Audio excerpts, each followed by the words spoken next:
So the fundamental concept is about patient activation, which is language that may not be familiar to everybody. Could you unpack for us what that means? Yes. It's basically where an activated person is someone who understands what their role is in managing their health and then has the knowledge and skill and confidence to carry it forward. Could you tell us what your major conclusions are so far in relation to patient activation and what their implications are for the way in which we deliver services to people, especially with long-term and chronic conditions? Yes.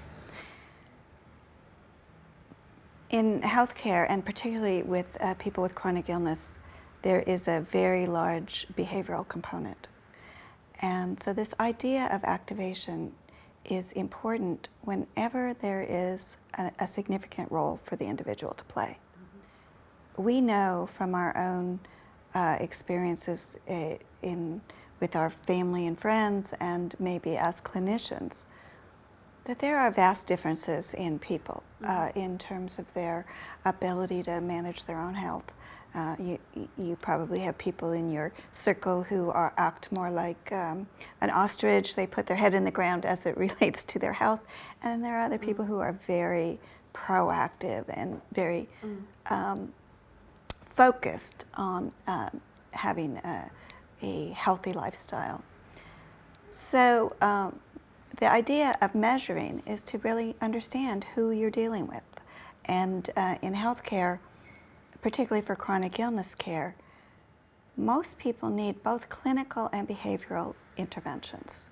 They need behavioral support.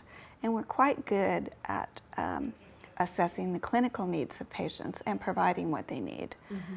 And we're just beginning to understand that we need to understand the behavioral aspects and how to tailor and support interventions that are appropriate for the individual's needs. And you've led the way in developing ways of measuring the degrees of control or activation that people have or that they want to have, is that right? Yes. The degree to which people want to have is an interesting idea. People who feel overwhelmed and have had a lot of experience with failure in trying to manage their health, that is the low activated, they may not want too much control, but it's primarily because they're afraid. They don't want to experience more failure. So while we need to honor what they want, we also need to encourage them forward, because what we've seen in other studies is that when people do start to see that they can have more control, they become more motivated and they actually do want more control. So the desire for it can grow through Exactly. So if someone says, no, I don't want to be part of decisions, I don't want to do anything, I think that maybe it's not right to just leave them there. That we need to understand really where they're coming from and support them forward. Not ask them to do too much, but to start. So, assuming that the implications of your work are that with support for behavioural change, some people's activation will increase and Yes. their level of control will increase. Yes. What's required of the way that health professionals deliver care, do you think? Do they need to change as well? Yes. So, we know that there are different pathways to help people become more activated. I think that the clinician is in a position to be quite influential. Mm-hmm. Most of the evidence that we have right now is cross-sectional. So clinicians who do more to support patient self-management, their patients are more activated. But we don't know the direction of causality there. So this is an area that needs more investigation. But it appears that clinicians do make a difference.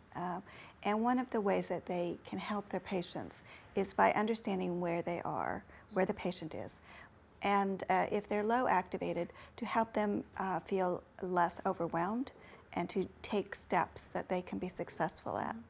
So we've had experience with clinicians who told us that, just by giving someone permission not to do their big long list of things they're supposed to do right now, but just focus on one thing and focus on that one thing they want to work on.